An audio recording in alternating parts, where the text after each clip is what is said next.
गुरु बनाना खिलवाड़ समझते हो क्या?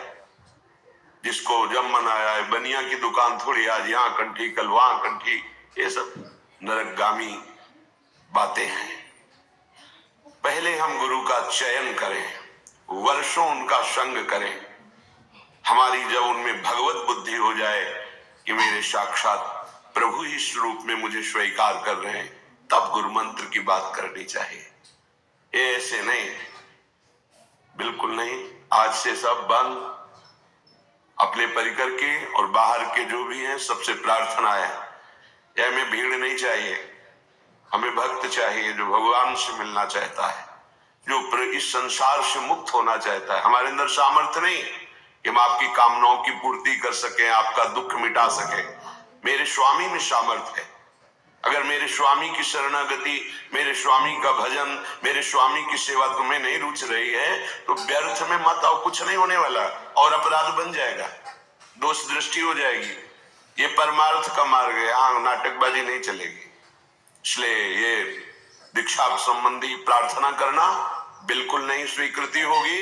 1.5-2 वर्ष तक पहले आप अपनी भावना को सुधारिए, हमारे रंग में रंगने के लिए समझिए कि हम क्या पूजते हैं, क्या सोचते हैं, किस मार्ग के पथिक हैं, क्या चाहते हैं, तब तो जुड़ो ना। ऐसे जुड़ गए, 1-2 बार दिखाई दिए, फिर सालों नहीं दिखाई दिए, क्या उपासना कर लोगे? 4 हो लेकिन प्रभु में चित्त जोड़ने वाले हो तो हमारा प्रवचन सार्थक, हमारा जीवन सार्थक। प्रपंच बढ़ाना हमारा उद्देश्य नहीं है, प्रपंच मिटाना हमारा उद्देश्य है। प्रपंच से संबंध रहित होकर, चाहे गृहस्थ हो चाहे विरक्त, निरंतर स्वामी जी का सुमिरन करो, यही जीवन का परम लक्ष्य है। इसलिए हमारी ये प्रार्थना स्वीकारो। प्रियाजू से प्यार करना है, उनका भजन करना है, सत आचरण में चलना है, भगवत प्राप्ति करनी है। खुला स्वागत है आपका, पर वो भी कुछ समय तक आपकी निष्ठा देखने पर, अन्यथा ऐसा प्रपंच नहीं। भगवत प्राप्ति के मार्ग में चाहे करोड़ों आवे तो हमारे स्वामी जी का दरबार बिल्कुल स्वागत के लिए तैयार। अगर भगवत प्राप्ति की नहीं तो ये मत समझ लेना यहाँ दुख निवृत्ति हो जाएगी, यहाँ हमारी कामनाओं की पूर्ति हो जाएगी। पहले आपसे कह रहे कुछ नहीं होने वाला। हम कह रहे तुम पापाचरण करो, मनमानी आचरण करो और तुम कहीं चले जाओ, सुखी हो जाओ, नहीं होगे। तुम्हारे हृदय में भगवान बैठे हैं तो सुखी नहीं हो पाए। आनंद सिंधु मध्य तव वासा, तो भागने से क्या होगा? बिना भजन के शांति और सुख का स्वप्न में भी दर्शन नहीं कर सकते, स्वप्न में भी अनुभव नहीं कर सकते। सत्य मार्ग पर चलना बड़ा कठिन होता है। ये तुम्हारी पुण्य पुण्य दान पुण्य से कुछ नहीं होने वाला। ऐसे भयंकर पाप जमा है कि सब भस्म हो जाएंगे पुण्य तुम्हारे। एक महाबली गरज रहा है, राधा राधा राधा, जो आपको बचा सकता है, जो आपको सुखी कर सकता है, जो आपको जन्म जन्मांतरों के संचित कर्मों से छुटकारा दिला सकता है। दूसरा कोई उपाय नहीं। और ये करना बड़ा कठिन है, क्योंकि वृत्तियां सब बहिर्मुख है।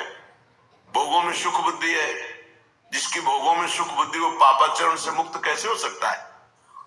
क्योंकि भोग वासना सो सुख वांछा ही पापाचरण कराती है। फिर एक नया अपराध बना लिया, गुरु बना लिया, उनकी अवज्ञा शुरू कर दी तो जो उद्धार के चांस थे वो भी चले गए, पूरा जीवन व्यर्थ चला गया। गुरु तब बनाया जाता है जब निश्चय होने लगता है मन में कि मैं हार गया, संसार के मार्ग में चलते चलते थक गया। हे प्रिया जो अब मेरा मन विश्राम चाहता है, लाडली अब मुझे स्वीकार कर लो। ये उनके लिए मार्ग है, ये मनोरंजन का मार्ग थोड़ी जहां यश कीर्ति प्रणाम नमस्कार, बस जुड़ गए हम। और वो जुड़े कैसे? केवल नाम मात्र के। अगर चलो ऐसा भी चित्त से जुड़ जाओ तो परिवर्तन शुरू हो जाए। गुरु तभी बनाओ जब भगवत प्राप्ति की तुम्हारे अंदर थोड़ी भी इच्छा जग जाए। इसलिए खूब सत्संग सुनो, नाम जप करो, खूब चिल्ला के कहते राधा राधा राधा वल्लभ श्री हरिवंश, ये गुरु मंत्र मानो और खूब जपो। वाणी जी का गायन करो, आचरणों को सुधारो, शरणागत अपने आप होना शुरू हो जाएगा। फिर शरणागति बाहर हो गई, कोई बात नहीं। अंदर की शरणागति विषयों में है, सन्मुखता संसार की है, प्रियता शरीर और शरीर संबंधियों की है। तो एक व्यवहार मात्र से क्या होगा? श्री जी अंतर की बात जानते